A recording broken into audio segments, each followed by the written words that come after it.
দর্শক, দুর্যোগপূর্ণ আবহাওয়া ও বৃষ্টির কারণে পাটুরিয়া দৌলতদিয়ার ফেরি চলাচল ৪০ মিনিট বন্ধ ছিল। এতে পাটুরিয়া অংশে দীর্ঘ যানজট সৃষ্টি হয়েছে। সেখান থেকে সরাসরি যুক্ত হচ্ছেন সহকর্মী আফ্রিদি আহমেদ।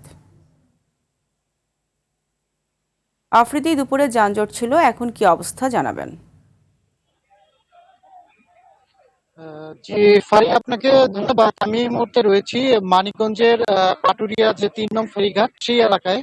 তো এখানে কিন্তু দুপুর থেকে কিন্তু এখনো পর্যন্ত যানজট তেমনটা নিরসন হয়নি। এখনো ১ থেকে ১.৫ কিলোমিটার কিন্তু যানজট রয়েছে।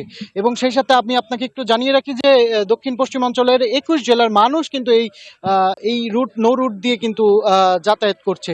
এবং আরেকটু যদি আমি আপনাকে বলি যে এখানে কিন্তু বিগত দিনের তুলনায়, অর্থাৎ আজকে ঈদের ৩য় দিনে কিন্তু যানবাহন এবং যাত্রীদের চাপ তুলনামূলকভাবে বেড়েছে এবং প্রায় ভালোই বেড়েছে বললেই হবে। এবং আরেকটি যেটি যাত্রীদের সাথে আমরা কথা বলে জানতে পেরেছি যে অতিরিক্ত ভাড়া নেওয়া হচ্ছে, অর্থাৎ যে ভাড়াটি ১২০ টাকা করে কিংবা ১৫০ টাকা করে ঢাকা থেকে আসছে, ঢাকা সাভার থেকে, সেই ভাড়াটি ৩০০ টাকা এবং পর্যায়ক্রমে ৪০০ টাকা পর্যন্ত কিন্তু নেওয়া হচ্ছে।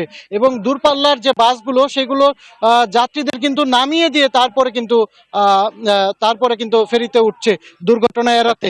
তো আমি যদি আপনাদের একটু দেখাই যে এই ঘাটটিতে বর্তমানে ফেরি নেই এবং ফেরি ওপার চলে গিয়েছে এবং বর্তমানে ৪ এবং ৫ নম্বর ঘাটটি ব্যবহার করা হচ্ছে। এবং যাত্রীদের চাপ এতটাই বেড়েছে যে এখানে নেটওয়ার্ক পাওয়া মুশকিল হয়ে দাঁড়িয়েছে। এবং এইখানে কিন্তু যাত্রীদের চাপ একটু আগেই অনেক ছিল, তবে এখন ফেরি না থাকায় কিন্তু এই ঘাটটিতে এখন ফেরি না থাকায় কিন্তু যাত্রীদের চাপ তুলনামূলকভাবে এখন একটু কম।